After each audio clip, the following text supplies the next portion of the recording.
ځان د بل د پاره مړکه چې ژوندی سي ځان د بل د پاره مړکه چې ژوندی سي مړ هغه سي چې د ځان ورسره غم وي. اوس زه د دې ننني پروګرام ښاغلي صدر د پښتونخوا ملي عوامي پارټۍ صوبایي صدر محترم نصرالله خان زیري ته خواست کوم چې دی راسي په صدرتي چوکۍ باندې کښېني. نصرالله خان زیري. د ملي غورځنګ صوبایي صدر محترم احمد جان خان ته خواست کوم چې دی راسي په صدارتي چوکۍ باندې کښېني. د عوامي نیشنل پارټۍ صوبایي کمیشن صدر عابد صاحب ته خواست کوم چې دی راسي په صدارتي چوکۍ باندې کښېني. د بلوچستان امن جرګې صدر لالا یوسف غلجي ته خواست کوم چې دی راسي په صدارتي چوکۍ باندې کښېني.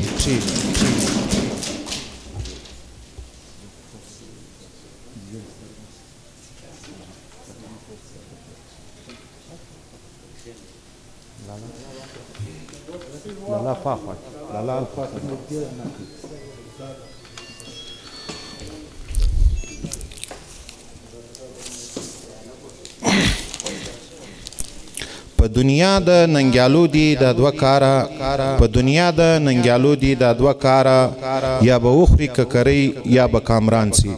اوس د اولې وینا دپاره د عوامي نیشنل پارټۍ صوبایي الیکشن کمیشن ممبر د ضلع کوټي صدر ثناءالله کاکړ ته خواست کوم چې دی خپله وینا وکړي او بخښه غواړم په دې کې زموږ کوربه چې دی محترم د افغان قومي مومنټ مشر احمد خان ته خواست کوم چې دی په صدارتي چوکۍ کې د میلمنو سره کښېني.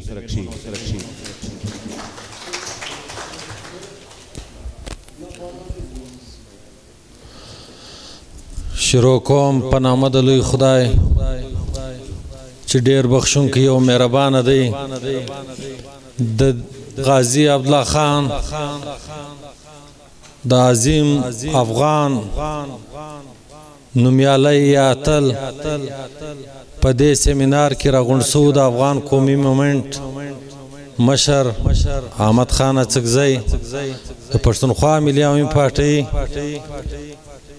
صوبایي صدر نصرالله خان زیري د عوامي نیشنل پارټۍ د صوبایي الیکشن کمیشن چیرمن ښاغلی عبیدالله عابد د نیشنل ډیموکریټک مومنټ صوبایي صدر ښاغلی احمد جان او دلته راغلو درنو مشرانو همزولو همفکرو ملګرو ستاسو د ټولو په اجازه غازي عبدالله خان اڅکزي ته د خوشحال خان بابا په دې شعر باندې د خراج عقیدت ګلونه پیښومه چې کل ګټنه د توري که کابل دی که کشمیر میړه دي چې یادیږي په سندرو هم په ویر د افغان او انګلیش په لومړني جنگ کې چې د 1813 شروع کیږي بیا تر 1842 پورې په دې کې د غازي عبدالله خان اڅکزي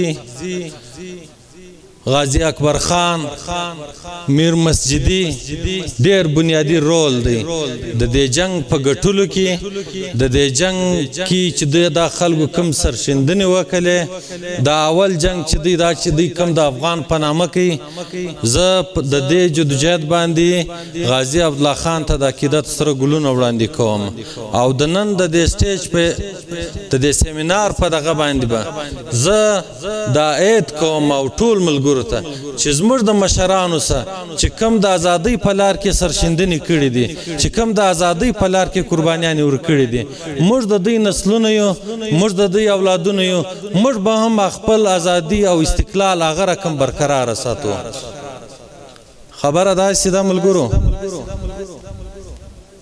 اول افغان انګلیش جنگ دی 1813 پورې دویم افغان انګلیش جنگ دی د 1888 دغه بعد ګندمک معاهده زموږ وطن په دوه ځایه تقسیم سو.